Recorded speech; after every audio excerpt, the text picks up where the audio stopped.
여러분, 어느 목사님이 초등학교 때 이런 일이 있었대요. 아버지께서 어느 날 TV인가 신문에서 일본 재벌 기업의 그 회장 사진이 나왔나 봐요. 근데 그 회장 그 얼굴을 보고 나서, 야, 그 일본의 그 대기업의 그 회장 아무개의 이마가 너랑 똑같더라.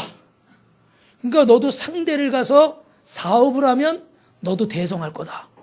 할렐루야. 이걸 아멘 해야 될지 말아야 될지, 얼굴이 똑같은 것도 아니고 이마가 똑같아, 이마가. 그래가지고 목사님이 뇌리 속에 내가 상대를 가야 되나 그래서요, 상대를 갔대요. 갔다가 떨어졌대요. 상대 시험 봐. 예. 그래서 이제 주의 종이 됐는데, 그 얘기를 하시면서 참 그 한마디가, 아버지가 그 재벌 회장하고 이마가 똑같다는 그 얘기가 평생 박혀가지고 상대까지 갔대요. 들어가진 못했지만 시험까지 쳤대요. 어느 교육 전도사님 때 매주 교사회의를 하는데, 이제 보통 이제 부서예요. 부감, 부장 이렇게 있어요. 그래서 교육자를 도우라고. 할렐루야. 여러분, 거기 부장하고 부감을 세운 건요, 교육자하고 선생님을 보필하라고 세운 거예요. 근데 부장이나 부감이요, 좌지우지하면 안 돼.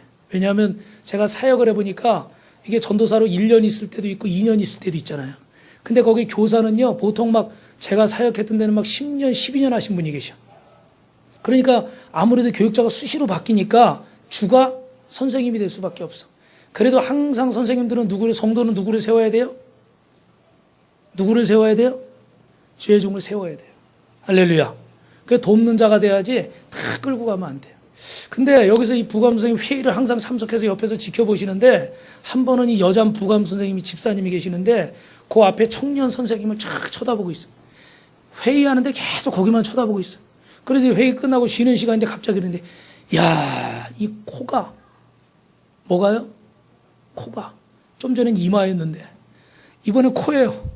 코가 아주 이거 대성할 코라는 거야. 너는 가만히 있어도 코가 어떻게 해요? 이게 코가 관상 보는 거죠, 관상. 좋아가지고 대성할 코라는 거예요. 그래서 옛말에 귀 잘생긴 도둑은 있어도 코 잘생긴 도둑은 없대요. 우리 어떻게 어르신들 그런 말이 있습니까? 저도 잘 못 들어본 것 같은데, 하여튼 있는 말이겠죠. 그래서 귀 잘생긴 도둑은 없어도 코 잘생긴 도둑은 있어도 코 잘생긴 도둑은 없다고. 너는 코가 커가지고 아주 대성할 거라고. 야, 근데 그 얘기가 또요, 뒷전에서 맴돌아. 여러분, 이게 사소한 이야기 같은데 우리 마음에서요, 이게 잘 떠나질 않습니다. 예를 들어 여기 우리 성도님들은 관상을 안 보겠지만, 이렇게 관상을 보면 이 부귀영화가 딸을 운이다, 귀인을 만나겠다 이러면요, 아주 좋아서 웃습니다. 근데 또 이 점괘가 안 좋다, 뭐가 안 좋고 죄송합니다, 재수가 없다 이렇게면요, 그것도 뭐라고 그래 변명을 하죠? 그냥 재미삼아 본 건데 그리고 그게 또 무시해 버리려고 그래. 이게 좋은 얘기 나오면 그걸 또 인정하는 마음이 있고, 부정적인 얘기가 나오면 또 이게 무시하려고 그런단 말이에요. 왜 우리가 이렇게 사소한 말 한마디에 의미를 부여하고 신경을 쓰는 것일까? 그 말이요, 우리에게 저주가 되기도 하고 축복이 되기도 한다, 이렇게 생각하는 거예요. 그 말 한 대로 된다는 거예요. 오늘 여러분, 성경에는 지난 시간에 우리가 이어서 누구의 이야기가 나와 있느냐? 발람이라는 선지자 이야기가 나와 있어요.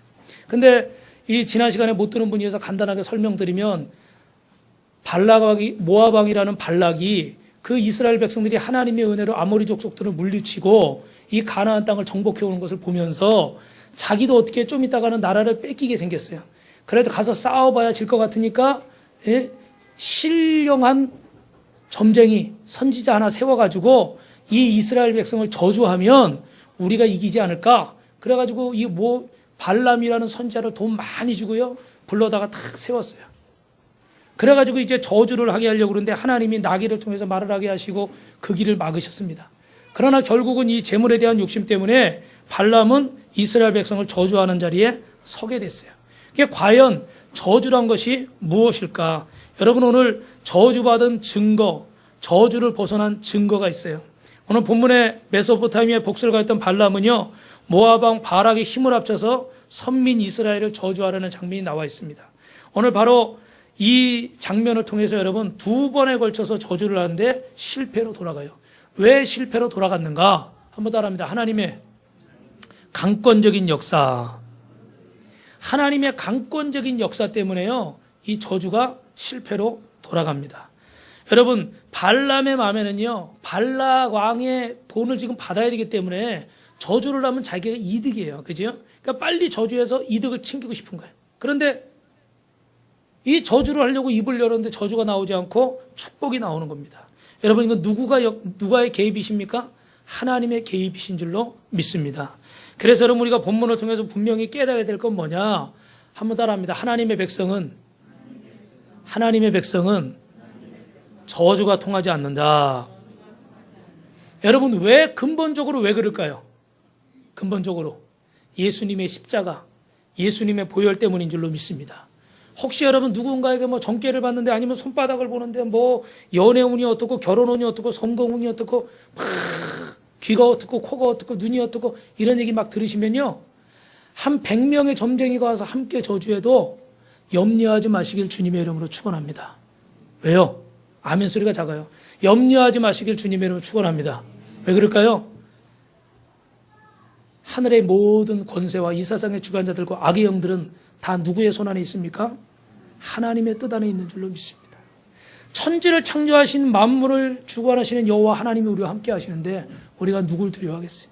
제가 전에도 말씀드렸지만 어릴 때 이렇게 보면요, 개가 그렇게 무섭더라고. 개가 막 으르렁거리고 막 집집마다 막 개가 있고 그러잖아요.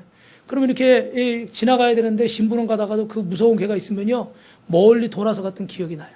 그런데 딱 어머니나 아버지하고 함께 다 가면요, 그 개들이 있구나. 동네 또 짓궂은 형들이 있잖아요, 막 괴롭히는. 예.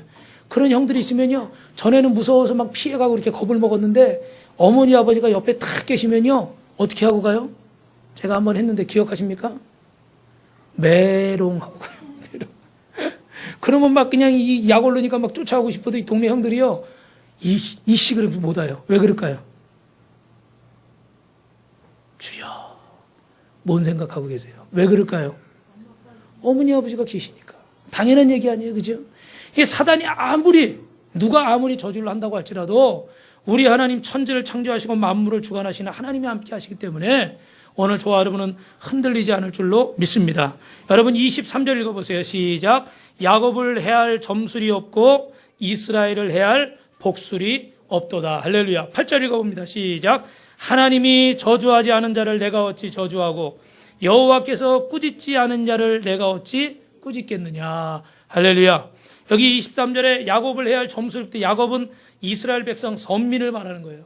십자가의 길을 가고 있는, 주님의 뒤를 따라가고 있는, 주님과 동행하고 있는 하나님의 사람들, 성령과 동행하고 있는 사람은 어떤 저주도 통하지 않는 줄로 믿습니다. 왜 그럴까요? 십자가의 길을 가고 있기 때문이에요. 그런데 여기 여러분 근본적인 질문이 있어요.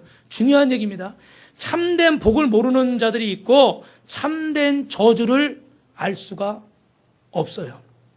무슨 얘기예요? 정말 하나님 앞에 참된 복이 뭔지를 모르는 사람이 어떻게 저주를 알겠다는 거예요. 진짜를 알아야 가짜를 구분할 수 있단 말이에요. 진짜도 알지 못하는데 명품 갖다 줘봐야 진짜도 모르는 사람이 가짜를 어떻게 구분하겠냐는 거예요. 진짜를 알아야 가짜를 구분하는 거예요.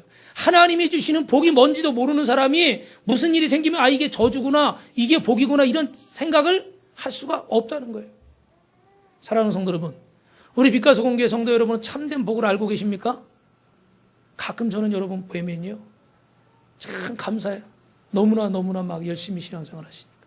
우리 또 우리 저기 공장로님은 막 드럼을 배우셔가지고요, 그냥 저기 수요일 날 또 금요일 날 또 주일 날 오후에 또 열심히 막 봉사를 하시고, 우리 이현재 장로님 또 요새 새벽에 그냥 한 번도 안 빠지고 새벽마다 그냥 기도하시고 부르짖고, 우리 또 박 장로님도 집이 서울인데 금요철이야 또 주일 날 또 무슨 일 있다고 막 달려오시고. 할렐루야. 좀 아멘들을 크게 해야 기쁜 마음이 들죠. 그렇게 아멘들이 작으면 이분들이 기쁘겠어요. 할렐루야. 박수 한번. 그러니까 여러분도 박수. 네, 옆에 계신 분들. 네. 그런데요, 가끔 보면은 세상에 살고 있다 보니까 하나님이 주시는 복과 세상의 복을 구분을 못 하실 때가 있더라고요. 그래서 하나님의 사람인데도 불구하고 세상 일을 또 중요하게 생각하고 나의 일을 하나님보다 더 앞에 두실 때가 계시더라고요. 예. 오늘 이 말씀을 그래 준비했어요. 여러분, 히브리서 11장에 보니까 바울이 나는 조롱과 채찍질뿐 아니라 결박과 옥에 갇히고 톱으로 켜는 것과 칼로 죽임을 당하고 양과 염소에 가지고 있고 유리에 방황하며 궁핍하고 환난과 학대를 받았으니 광야와 산과 동굴과 토굴에서 방황했다. 여러분 딱 들어보시면서 이게 저주받은 겁니까? 축복받은 겁니까? 대답을 크게 하세요. 저주예요? 축복이에요? 이것만 들으면 뭐예요? 저주죠 이거는. 예. 따라합니다. 틀려도 지옥 안 간다. 예. 그러니까 틀릴까 봐 걱정하지 말고 대답을 하세요. 예. 이게 들어보면 이건 저주란 말이에요. 근데 이게 누구에게 일어난 일입니까? 믿음의 사람인 바울에게 일어난 일이에요. 여러분 그리스도의 일꾼이면 이렇게 하나님의 일을 하면 하나님의 복이 임해야 될 거 아닙니까? 그런데 이건 오히려 막 저주받은 일들이 막 생기는 거예요. 기쁨의 소리, 축복의 소리를 전하는 일꾼인데 또 여러분 말씀해 보니까 내가 수고를 넘치도록 하되 옥에도 갇히고 매도 맞고 여러 번 죽을 바라보고 40이 하나 가만매를 5번이나 맞고 왜 40이 하나 가만매를 때렸느냐? 40대 이상 때리면 사람이 죽는다 생각했기 때문에 39대까지만 때린 거예요. 그런 태장이 있었어요. 우리도 옛날에 그 곤장 이런 게 있었지, 그죠? 그런 매를 맞고 죽을 뻔도 여러 번 하고 이방인의 위험과 동족의 위험과 강도의 위험과 신의 위험과 강의 위험과 바다의 위험과 거짓 형제의 위험과 수고하고 애썼지만 여러 번 자지 못하고 굶주리고 목말랐다. 바울이 여기서 얘기하는 게 또 하나 있는데 그게 뭐예요? 몸에 뭐도 가지고 있었습니까? 사단의 가시, 어떤 질병, 우리가 흔히 알고 있는 간질병 같은 사람들 앞에 쓰러져서 거품을 물고 넘어지는 이런 질병도 있었다. 이런 얘기도 있어요. 여러분 이게 굶주림이 저주입니까? 질병이 저주입니까? 세상 일 잘 안 풀리는 것이 불통이 저주입니까? 여러분 어떻게 생각하십니까? 복음을 전하고 선교하고 하나님의 말씀을 전하려고 그러는데 가는 곳마다 박해를 당하고 쫓겨나고 굶주리고 헐벗고 난파당해서 7일 동안 그 바닷속에 어둠 속에 있게 되고 이런 고통을 겪었단 말이에요. 그런데 여러분 신약 성경에 보면요, 우리가 축복이라고 생각하는 게 아니라 저주로 생각하는 그런 상황 속에서도 사도들이 기쁨이 끊이지 않았다는 증언이 여러 가지가 나옵니다. 뭐 좋은 집에 살았다, 좋은 차를 탔다, 좋은 음식을 먹었다, 부귀영화를 누렸다, 권력을 누렸다, 이런 얘기는 별로 없어요. 십자가 지고 고생하다가 뭐 했다? 핍박받고 순교했다. 할렐루야. 이게 성경에 보면요, 축복과는 반대되는 저주 얘기가 너무 많이 나와요. 그런데 기독교 역사상 세속적인 의미에서 가장 복을 받았다고, 세상적으로 가장 강력하고 권력과 부를 누렸다고 할 수 있는 교회사에서 때가 어느 때느냐? 중세교회 때라는 거예요. 그렇죠? 그때 여러분 많이 들으셨지만 교황의 권세가요, 왕의 권세보다도 더 세가지고 교황이 막 왕을 임명하기도 하고요, 세상 말로 하면 자르기도 하고, 그거 어마어마했어요. 그러니까 물질적인 부귀는 또 얼마나 대단했겠습니까? 그런데 우리는 교회사에서 중세시대를요, 중세교회 시대를 뭐라고 부르는지 여러분 들으셨죠? 암흑시대라고 불러요. 암흑시대. 아니 세상적으로는 이렇게 남부러울 것 없이 대단한 권력과 영화를 누리는데 왜 이런 때를 암흑시대라고 말할까? 이게 바로 저주와 축복을 바로 알지 못하면요, 이해를 못하는 거예요. 여러분 창세기 3장 14절에 보니까 하나님께서 첫 번째 저주를 뱀에게 내리셨는데 너는 저주받아 배로 다니며 그동안에 흙을 먹을 것이다 그랬어요. 그리고 그 다음에 3장 17절 19절에 아담에게 두 번째 저주를 내리는데 그때 뭐라고 그러셨냐? 땅은 너로 말미암아 저주를 받고 너는 평생에 수고해서 그 소산을 먹으리라. 땅이 내게 가시덤불과 엉겅퀴를 낼 것이라. 내가 먹을 것은 밭의 채소인즉 흙으로 돌아갈 때까지 얼굴에 땀을 흘려야 먹을 것이다. 할렐루야. 이 저주가 뱀에게 주어지고 그 다음에 아담에게 주어지는데 결국은 뭐에 관한 얘기입니까? 먹는 것에 관한 얘기라는 거예요. 무슨 얘기인지 이해하시죠? 뱀에게는 배로 다니고 살아있는 동안 흙을 먹어라. 아담에게는 3번이나 얘기했는데 수고해야 소산, 땀을 내야 먹을 거다. 일해야 먹을 거다는 얘기예요. 그 다음에 내가 먹을 것은 밭의 채소다. 얼굴에 땀을 흘려야 먹으리라. 계속해서 3번이나 강조하고 있어요. 그렇다면 저주는 뭐냐? 굶주림과 연관이 있다는 거예요. 굶주림. 바울은 고린도후서 11장 27절에 그러면 이런 생각을 하죠. 수고하고 애쓰고 자지 못하고 줄이고 목마르고 여러 번 굶고 춥고 얼벗었다. 그럼 우리도 사도 바울도 저주받았구나. 그런데요, 거기서 끝나지 않아요. 빌립보서 4장 12절에 보면 바울은 뭐라고 그러냐? 나는 비천에 처할 줄도 알고 풍부에 처할 줄도 알아서 모든 일에 배부름과 배고픔과 풍부와 궁핍에도 처할 줄 아는 일체의 뭐를 배웠다고 그럽니까? 비결을 배웠다. 비법을 배웠다. 할렐루야. 우리 빛과 소금교회 성도 여러분도 비법을 배우시길 주님의 이름으로 축원합니다. 옆에 분하고 인사합시다. 감사가 비법입니다. 할렐루야. 여러분은 뭐 때문입니까?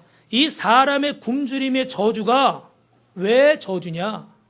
한번 따라 하실까요? 하나님으로 채워야 되는데 세상 것으로 채워서. 여러분 지금 이제 넓히느라고 이제 띄워놨는데 우리 저기 뒤에 보면 막 성만찬 같은 이런 예수님 12제자 만찬하는 최후의 만찬 이런 성화 같은 거 퍼즐로 맞추는 거 보셨죠? 예. 저 들어오는 입구에도 있는데 그 이제 우리 저 필립이하고 저하고 또 우리 예진이하고 사모님하고 이렇게 맞췄어요. 이 시간이 한참 걸렸어요. 1000개가 넘으니까. 근데요, 이 퍼즐이라는 게 참 마음으로는 막 하고 싶은데요. 이게 비슷해 보여도 정확하지 않은 걸 갖다 집어넣으면 나중에 끝에가 맞습니까? 안 맞습니까? 완성이 안 돼요, 완성이. 그 자리에 다 비슷해 보여도 정확한 모양이 있어요. 색깔도 비슷해 보이고 모양도 비슷해 보이는데 그 자리에 들어갈 게 들어가야 그림이 완성되지 그냥 막 급하다고 막 갖다 끼워놓으면요. 끝에 가서 결국은 안 맞아버려. 그럼 또 다시 다 뜯어야 돼. 우리 마음속에 여러분 사랑으로 채워야 될 자리, 재물로 채워야 될 자리, 만족으로 채워야 될 자리, 명예로 채워야 될 자리, 자식으로 채워야 될 자리 많이 있습니다. 그런데 우리 마음속에, 우리 믿음의 사람들의 마음속에 가장 중요한 것은 주님으로 채워야 될 자리가 있는 줄로 믿습니다. 할렐루야. 그런데 그 주님으로 채워야 될 자리에 뭘로 채우려고 그러는 거예요? 돈으로, 쾌락으로, 사람으로, 세상의 것으로 채우려고 할 때 그 사람은 어떻게 될까요? 항상 굶주려요.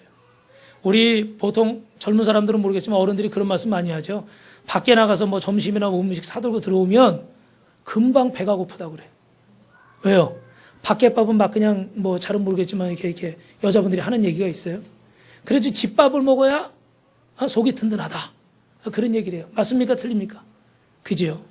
분명히 재물을 채웠어요. 분명히 외로워서 사람으로 채웠어요. 분명히 급해서 내 방법 가지고 갖다 채웠단 말이에요. 근데 가슴 한구석에 뭔가 빈 게 있어요. 채워지지 않는 게 있어요. 이걸 느끼신 분들은 복을 받은 줄로 믿습니다. 세상의 사람들이 이거 느낄까요? 못 느낄까요? 못 느끼죠, 여러분. 우리 마음속에 주님으로 채워야 될 자리가 있단 말이에요. 오늘 여러분 이 발람은요, 마음에 굶주림이 있어요. 640km를 달려서 불원천리 달려와가지고 이 자신의 욕심을, 욕망을 채워보려고 하지만 결국은 그것을 채울 수 없었던 것입니다. 철옹성 같은 이 복체에 대한, 재물에 대한 이 욕심, 자신의 갈급함을 이 물질려고 채우려고 하는 이 욕심이, 이 굶주림이 이 발람에게 뭐라는 거죠? 저주라는 거예요. 저주. 사랑하는 성도 여러분, 하나님이 계셔야 될 자리에 주님이 없어서 우리의 마음이 공허하고 굶주리고 있는 자, 이것이 바로 저주인 줄로 믿습니다. 조금 남보다 못 가지고 있고, 조금 남보다 못 배웠고, 조금 남보다 못 살고 있는 것이 저주가 아니라 이 세상의 것에 대한 애착, 세상의 것을 가지려고 하는, 이것을 채우려고 하는 욕망, 그러나 채워도 채워지지 않는 그 만족, 결국은 만족할 수 없는 이것이 굶주림이 결국은 저주받은 증거라는 거예요. 그럼 여러분, 저주에서 벗어나는 상태는 어떨까요? 이 발람과 발락의 근본적인 문제가 있습니다. 이 메소포타미아의 복술가들은 전형적인 이 방식이 7제단을 쌓는 거예요. 근데 이게 쌓는 건지 옆으로 이제 벌려놓은 건지 이건 잘 모르겠지만 오늘 본문에 보니까 7개의 제단의 번제를 드렸다고 그랬어요. 그런데 여러분 중요한 건요, 우리 지금 교회가 이 발람의 번제단을 본받고 있다는 거예요. 주님이 우리에게 주신 제단을 쌓아야 되는데 이 세상의 제단을, 사단의 제단을 쌓고 있습니다. 무슨 말씀이냐? 오늘 지난 시간에 나왔지만 발람이 해야 되는 건 하나님께서 계속 그 길을 막으시면서 하나님의 백성을 저주하지 말라고 말씀하시고, 심지어는 나귀 새끼가 말하게 하시면서 하나님을, 백성을 저주하지 말라 그러셨습니다. 근데 여기 발람은 저주하고 있습니까? 축복하고 있습니까? 할렐루야. 저주하고 있어요? 축복하고 있어요? 저주하려고 하고 있어요. 그죠? 근데 하나님이 그 저주는 뭘로 바꾸고 있는 거예요? 축복으로 바꾸고 계시는 거예요. 우리가 하나님 앞에 쌓는 제단은, 발람이 하나님 앞에 정말 제단을 쌓으려면, 예배의 제단을 쌓으려면 하나님의 말씀이 뭐 해야 되는 겁니까? 순종해야 되는 거예요. 그죠? 그분의 말씀을 따라가는 게 제단을 쌓는 거란 말이에요.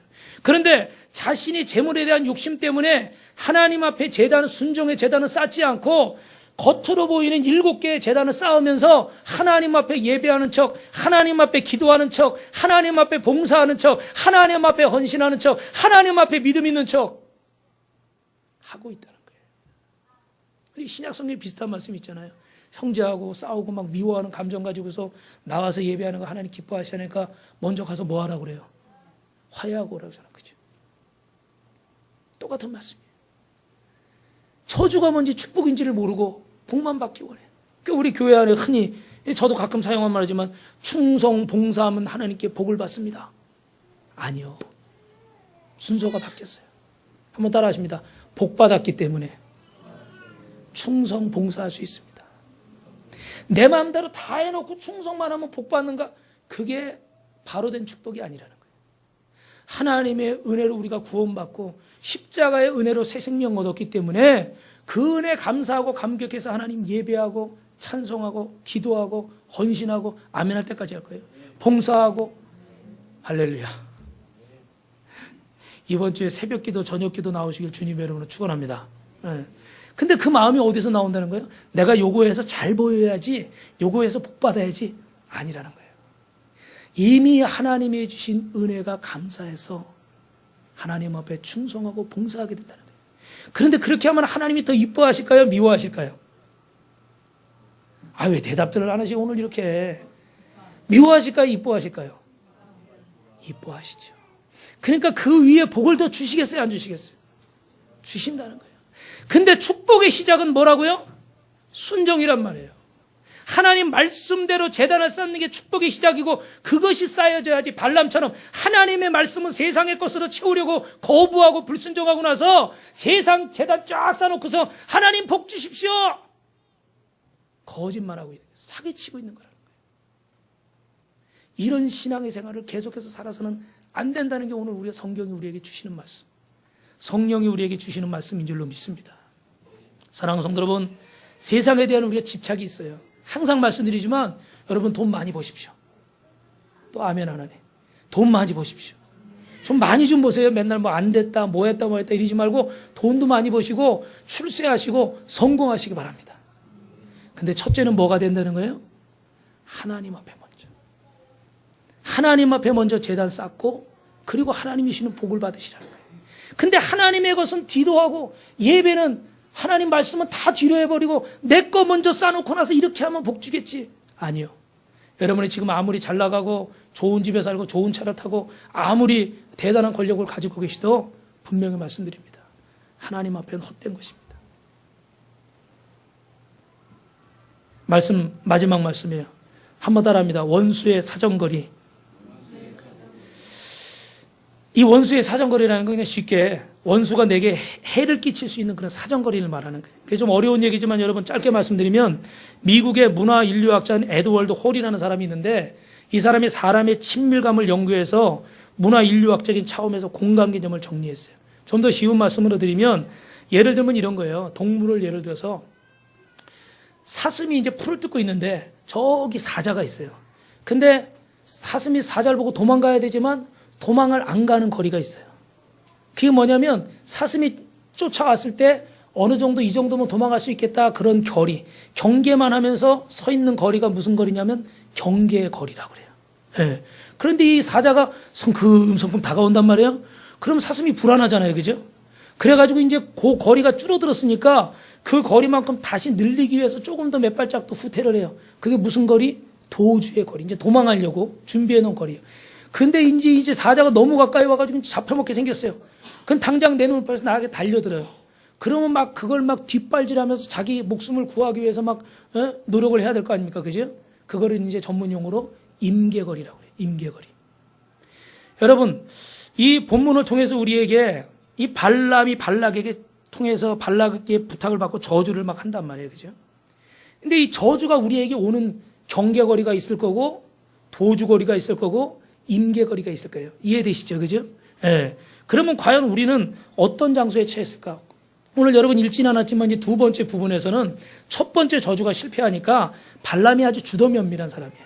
무슨 얘기를 하자면 발락이 이런 얘기를 하는 거야. 간단하게 얘기하면 지금 발람의 눈앞에 이스라엘 백성들이 250만 명이 넘게 거기 쫙 있어요. 근데 거기 그 앞에 서서 여러분 250만 명이에요. 그 앞에 서서 두 손 들고 막 저주하려고 그러는데 이게 겁이 날까요? 안 날까요? 250만 명이 쳐다보고 있다고요. 25명이 쳐다봐도 이렇게 몇십 명만 쳐다봐도 이렇게 긴장이 되는데 250만 명이 쳐다본다고 그래요. 놀래죠, 놀래. 말이 안 떨어져. 입이 안 열려. 아, 발락이 이렇게 생각한 거예요. 모압 왕이 이 발람이 이게 겁을 먹어가지고 저주를 못하는구나. 야, 한쪽으로 가자. 요 사이드를 옆으로 가면은 이제 사람이 좀 덜 보이면 좀 담대하게 저주할 수 있겠지. 그래가지고 그 옆으로 데려가서 다시 한번 저주해라. 근데 여러분, 하나님 앞에서 이루어지는 하나님의 역사가 250만 명이라고 안 되고 한 10명 있다고 되겠습니까?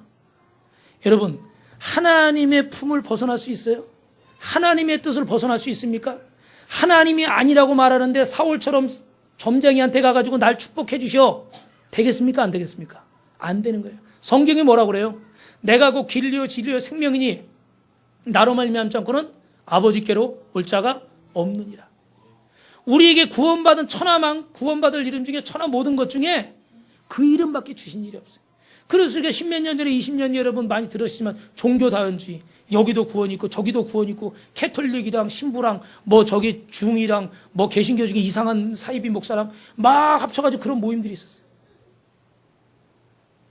예수 그리스도 외에는 구원 얻을 이름이 없는 줄로 믿습니다.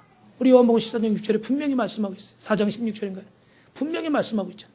근데 이 발락은요, 이걸 조금 요 자리에 비켜놓으면 바뀌지 않을까? 발락이 착각한 거예요.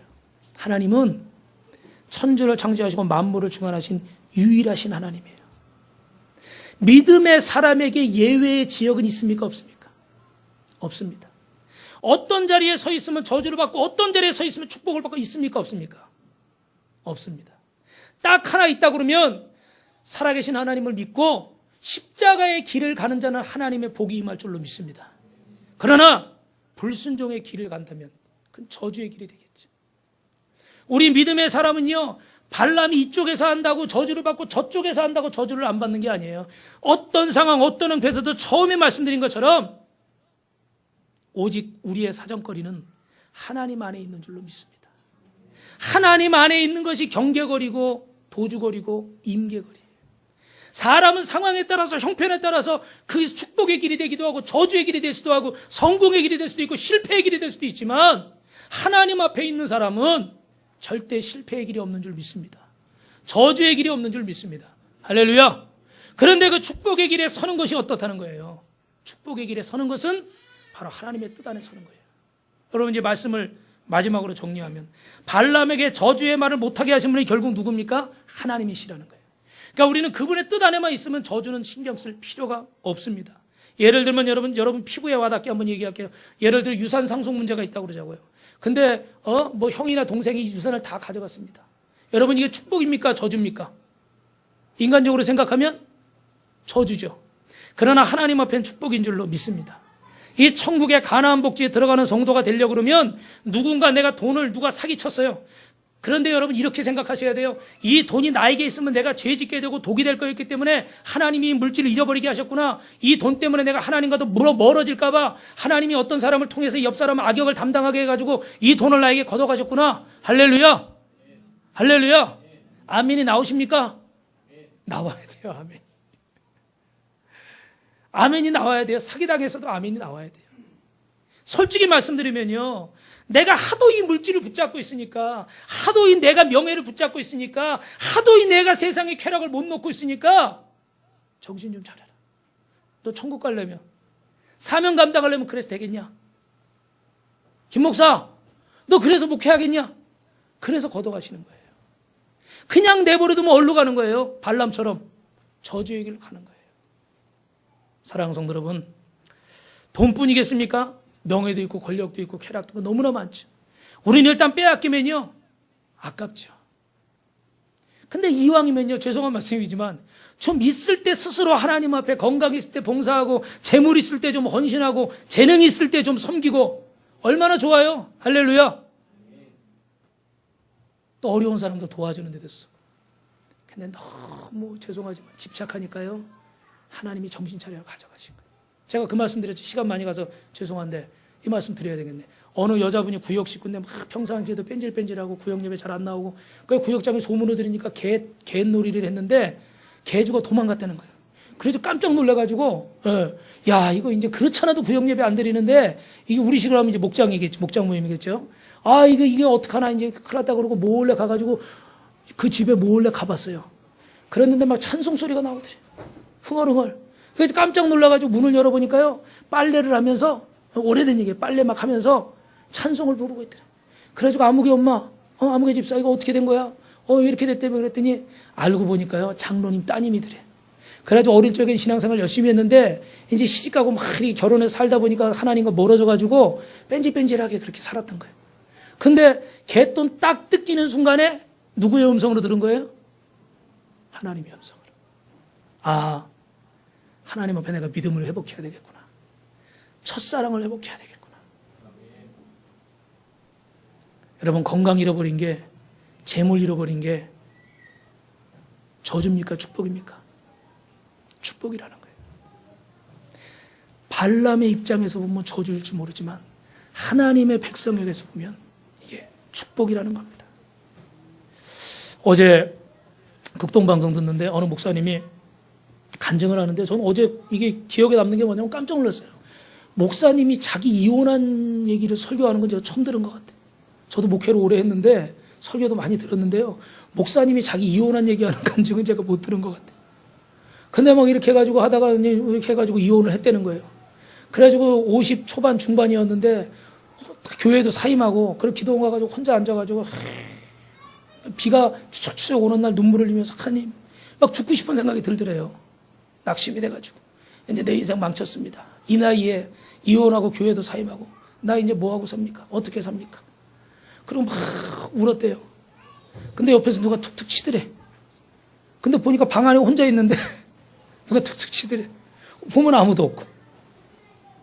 그런데 마음속에 그런 음성이 들리더래요. 아무개 목사, 오랜만이구나. 오랜만. 근데 자기가 가만히 생각했대요. 그동안에 목회한다고, 신방한다고, 집회 다닌다고, 뭐 한다고, 그렇게 막 정신없이 다닐 줄만 알았지, 정말 하나님을 대면하는 시간이 없었던 거예요. 여러분, 우리가 정신없이 신앙생활 하는데요, 하나님을 대면하는 시간이 있기 위해서 신앙생활 하는 거예요. 하나님의 뜻을 깨닫기 위해서 신앙생활 하는 거예요. 그리고 그 말씀에 순종해서 하나님의 은혜를 누리기 위해서. 할렐루야. 근데 이 목사님이요, 회개했대요. 한마디에 회개했대. 오랜만이네. 이 말 한마디에 회개했대. 그리고 회복됐을까요? 안 됐을까요? 회복됐으니까 방송에 나와 설교하겠지. 나는 이혼한 목사님이 나와서 이혼했다고 간증하는 거 진짜 처음 들었어요. 근데 듣고 보니까 뭐 여러 가지 얘기를 했는데 그 은혜가 되더라고요. 할렐루야. 사랑하는 성도 여러분, 뭐가 축복입니까? 하나님을 만나는 게 축복이에요. 그리고 그분의 음성을 듣고 순종하려는 결단이 있는 게 축복이에요. 설교는 많이 들으시고, 오늘도 지금 뭐 바쁜지 안 온 사람도 있고, 듣다가 지금 뭐 일 있는지 지금 나간 사람도 있어요. 듣기는 다 들어요. 그런데 어느 게 축복입니까? 첫째는 듣는 게 축복이지만, 둘째는 그 말씀을 듣고 순종하는 것이고, 셋째는 그 말씀을 듣고 순종하여 하나님 앞에 영광 돌리고 은혜를 누리는 저와 여러분이 되시기를 주님의 이름으로 축원합니다. 말씀을 마치겠습니다. 근본적으로 복을 망가뜨리는 게, 이게 중요하니까, 근본적으로 복을 망가뜨리는 게 누굴까요? 납니다. 누군가 나에게 피해를 주고 내 돈을 훔치고 사기치고 그러면 마음에 담아둬요. 원수를 마음에 담는 순간에 나는 원수의 사정거리 안에 들어가는 거예요. 이걸 밀어내고 하나님의 뜻이 있다. 개돈 뜯겼어도 이게 하나님의 복이구나. 돈은 잃어버렸지만 내 영혼 지옥 가지 않게 생겼구나. 할렐루야. 그리고 감사할 수 있어야 돼요. 주일날 내가 손님은 못 만났지만 하나님 앞에 예배드렸으니까 승리했구나.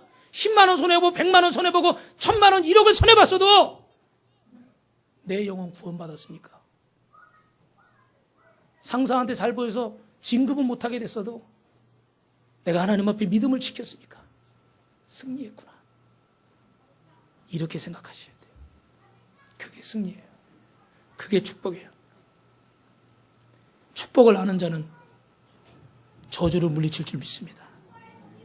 그러나 축복이 뭔지도 모르면서 저주받지 않겠다고 우리 집 평안하게 해주시고 아프지 않게 해주시고 잘되게 해주시고 사고나지 않게 해주시고 순서가 바뀌었어요. 축복이 뭔지를 먼저 아십시오. 야곱을 해야 할 점술이 없고 이스라엘을 해야 할 복술이 없고 하나님이 저주하지 않는 자를 내가 어찌 저주하며 여호와께서 꾸짖지 않는 자를 내가 어찌 꾸짖겠느냐. 모든 것은 하나님의 손에 달린 줄로 믿습니다. 욕을 먹고 손해를 봐도 감사하고 아멘 하십시오. 발람의 저주를 두려워하지 마십시오. 사도 바울은 로마서 12장 19절에 내 사랑하는 자들아 너희가 친히 원수 갚지 말고 하나님의 진노하심에 맡기라.